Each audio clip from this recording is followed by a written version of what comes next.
In this session I will show you how you can do things like this, using a force called curve guide.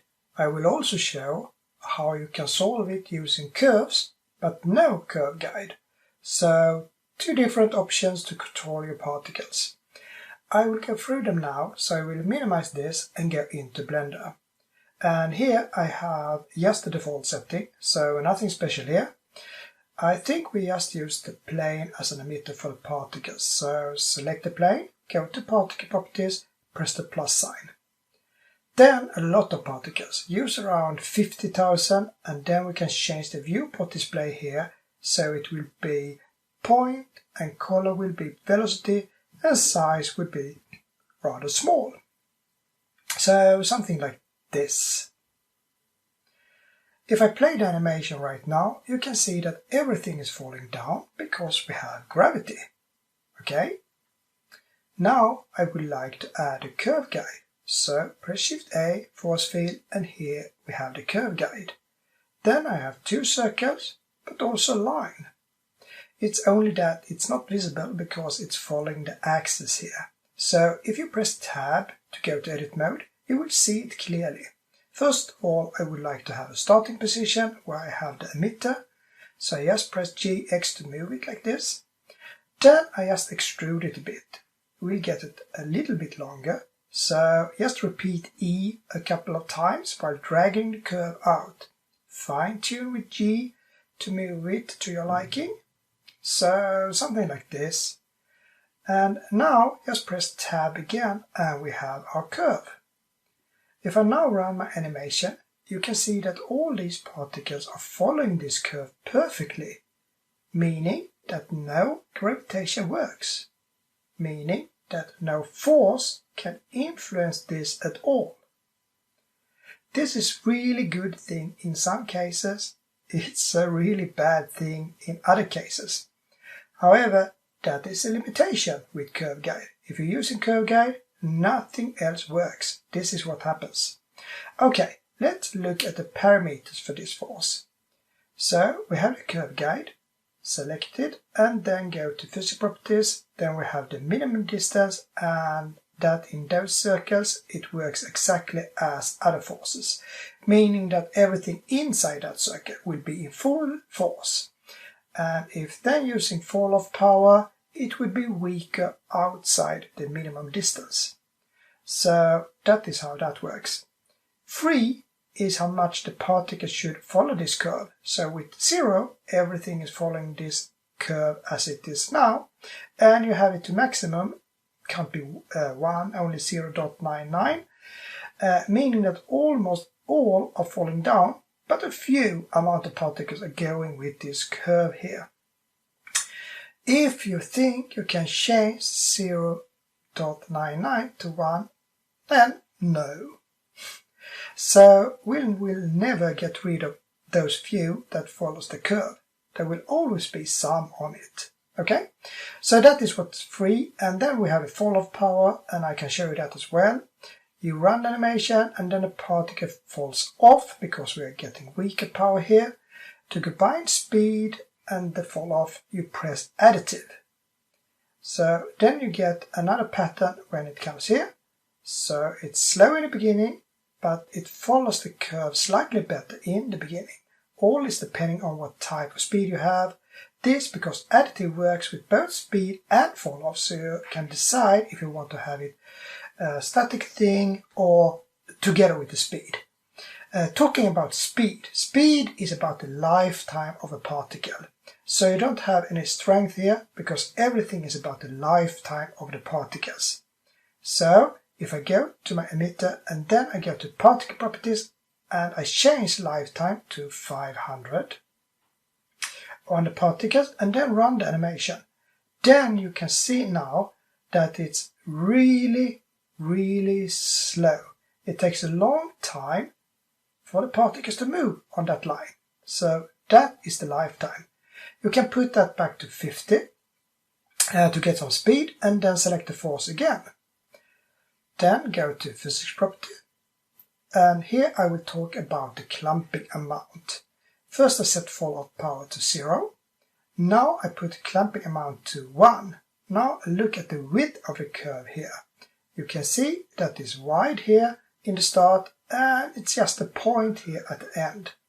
If I take the clumping amount to negative value, then you have a point here at start and then you have the full width in the end. So then we have a shape. It decides where it should start to get wide or to be a point. Just change the shape and then you can control it some, but it will always be the clumping amount that decides the main pattern. So those two, they work together. You can put them to 0 as well, so now everything is default. Then I can talk about kink. Kink is really nice to have. It distorts everything so it looks like magic and so on. But there's a little problem with it. It's broken. It doesn't work. So since 2.69 it got broken and it's never fixed and it will never be fixed as I understand it. However, 2 of the kinks still works and I can just show them. The first is braid. So I select it here and change frequency and some amplitude and you can see what happens. It divides everything into 3 different strands going through here and it's really nice to play with. Since you can put in an animation to this, you can play with frequency and amplitude during the animation and make really cool patterns like magic. So that is one. The second that still is working is radial, where you can get it to go like as you saw here, be narrow, and with the frequency you can decide how often you want it to happen so that you can play with it as well. So those two, they are working, but the rest do nothing. So if I set curl here, or if I select wave, it will be no difference compared to nothing. So just, you know it, braid works, radial works, nothing else. Now you know about the curve guide. I think we should skip that one now. Just press X to delete and start over again with a normal curve. So press Shift A, curve, and I can take the first from Bezier. I move it by using GX, and then we have it here, and to see it I press Tab and then we make it longer, so E to extrude, R for rotate, yes, so we have something in here. Then I don't do more than this, so press Tab again, and now I add the force field. Select physics properties and then force field here. Now I can change the shape into curve only because we are using a curve.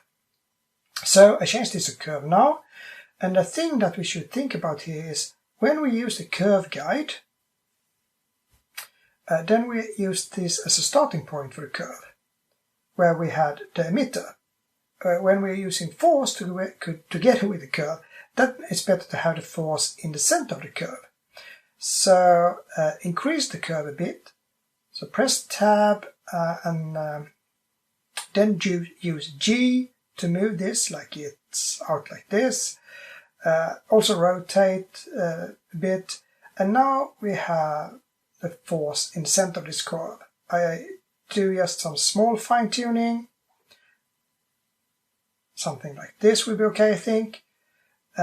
So now I have this in the center here. If I now run the animation, the particles will fall down, meaning that this type will be influenced by other forces. So I will now go to my meter now and particle properties, change the velocity to 0 and then down to field weight and change the gravity to 0 here. So you don't have any force now. I rerun the animation and you can see that something is happening here. But since we're using the force, then we should use a negative number of the strength to attract. So I go to physics properties again and change the strength to a negative number. So now we have a negative number, and if I run the animation, it will go through this like that. Now it doesn't really follow a curve, but it tries to a little bit. Okay, right. So we have two ways to fix that. One way is that in our physics property add some flow into this. So I had flow here and then I run the animation. Then you can see it shrinks a bit, and if I increase the flow you can see it gets more and more narrow into this curve, so it follows that curve in a good way. And we can increase the speed by increasing strength, and now you can see that it follows the curve rather good. You can decide how you would like to have it, so there you can control it to make it follow the curve. One way. Now I put the flow to 0 again, everything is reset, then I go to the emitter and the particle properties and go to the physics. Here I can change the damp. Then it will look like this. So it would almost do the same thing as I did with the flow. So with damp I can make it follow the curve as well. So there are two ways we can do this on. Another thing, we doesn't need to have the force. You can use other forces as well, but it's easier to use force with curve. Now I can show you a little bit how I did that introduction, so you know that as well. So now we know two different ways to do this, and I take away curve and I take away the emitter. I just add a UV sphere, so Shift A, Mesh, and there we will have the UV sphere. And that will be my emitter. So we have that in. Then I go to particle properties, press the plus sign, and I can just pick up my particle settings that I had from the beginning. So I select the first one here. I can even increase these numbers to 100,000 or less if you have a weak machine. And then you might want some fewer numbers. Otherwise, keep it what I have here. I also set the long lifetime, so I put it to 1000. So we have it like this, and I run the animation, but nothing happens. So what I should do now is add a curve. So press Shift A, go to curve, and I add a circle. I can increase it, pressing S to scale it up. So we have it like this. Then apply the scale so everything is correct, and now I will add a force to this. So I go to physics properties, press force field, so I have a force, and as you remember, a negative force or negative value for making this force work. If I now run the animation, nothing happens. And the reason is that we should change shape into curve. Okay, try again. Now things happens. You can see that it's spreading around here, and you can affect it using your strength or using the flow for the force here. So this is how you can make things happen. Now it doesn't look exactly as the thing I did, but that is because I used another force. So I just changed this force to vortex. Now I run the animation. And you can see that I start from frame 1, so now I can see I get these lines. I can take down the strength a bit. I have to start from frame 1 again. And here's the result. If you have a positive strength, you will have rotation one way, and if a negative, then you will have the rotation the other way. And here you can control everything using the inflow. I think I can increase the size a little bit so you can see it more clearly. So I go to particle properties, viewport display, and increase the size a bit. I set it to 002, and then you can see it.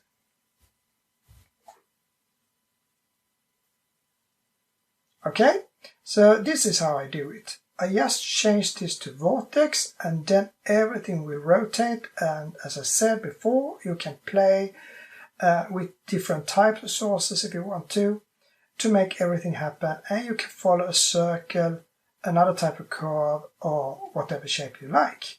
So the thing here is with this curve you can have what we have, but also include extra forces as well. So then you can get variations into it.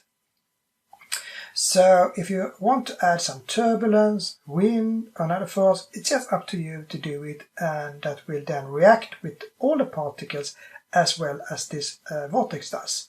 So it's really a path where you can do a lot of stuff together with this. This is just one way to use it. And if you want to study my file, then find the force_curve guide. So if you don't download that, you can see all my settings I used for this intro clip. Okay, so now you have an introduction to curves with and without curve guide, and you also know the difference between them. So see you in next session, and I will just say bye for now.